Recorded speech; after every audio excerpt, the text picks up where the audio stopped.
veux bien me donner à boire? Tu m'as entendu? C'est à ce point-là? Quoi? Toi, un juif, tu me demandes à boire à moi, une samaritaine. Tu sais, tu prends des risques à venir seule ici. Toi aussi? Pourquoi il n'y a que toi? Et pourquoi est-ce que tu viens aussi tard? Normalement, les femmes vont au puits à la fraîche, le matin. Oui, eh bien, aucune des autres femmes ne veut être vue avec moi, alors je viens à midi, en pleine chaleur, comme tu l'as gentiment fait remarquer. Pourquoi elles ne veulent pas de toi? C'est une longue histoire.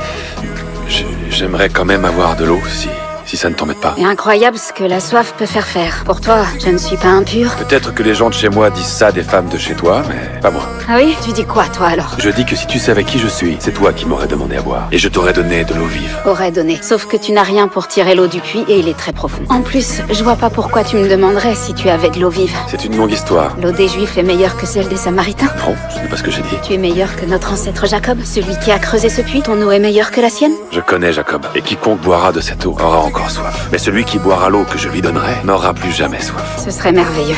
L'eau que je lui donnerai deviendra en lui une source d'eau intarissable qui jaillira jusque dans la vie éternelle. Vraiment?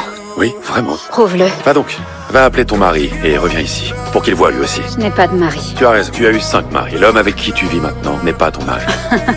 Je vois. Tu es un prophète. Tu es là pour me faire la morale. Non. En temps normal, ce qu'il y a de bien à venir ici toute seule, c'est qu'il n'y a personne pour me condamner. Je ne suis pas là pour te condamner. J'ai fait des erreurs, trop même. Mais c'est à cause d'hommes comme toi. Je n'ai jamais eu la possibilité de réparer quoi que ce soit. Comment ça? Nos ancêtres adoraient leur Dieu sur cette montagne. Mais vous, les Juifs, vous dites que le seul lieu pour ça, c'est Jérusalem. Ils disent ça parce que le temple est là-bas. C'est ça, là où on n'a justement pas le droit d'aller. Je suis là pour faire tomber ces barrières. L'heure vient où ce ne sera ni sur cette montagne, ni à Jérusalem que vous adorerez le Père. Mais je serais censée aller où quand j'aurais besoin de Dieu? Je n'ai jamais rien reçu de sa part. Et je ne pourrais même pas le remercier si un jour ça arrive. Tu pourras le faire n'importe où. Dieu est esprit, et leur approche, elle est déjà venue. Ce ne sera pas là où on l'adore qui comptera, mais la façon dont on l'adorera, en esprit et en vérité. Le cœur et l'esprit, c'est comme ça qu'il faut faire. Ce sont de tels adorateurs que le Père demande, peu importe d'où ils viennent ou ce qu'ils ont fait. Tu crois en ce que je viens de dire? Je sais que quand le Messie sera venu, il nous instruira de toutes ces choses et remettra tout le monde sur le droit chemin, moi y compris. Je ne crois à personne d'autre. Ce Messie dont tu viens de parler, c'est moi. Ton premier mari s'appelait Ramin.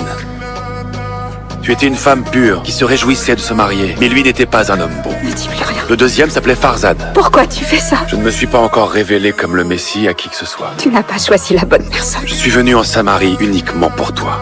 Tous les autres me rejettent. Pas le Messie. Et tu sais toutes ces choses parce que tu es le Christ.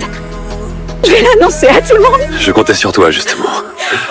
Esprit et vérité. Esprit et vérité. Tu me le promets? Je te le promets.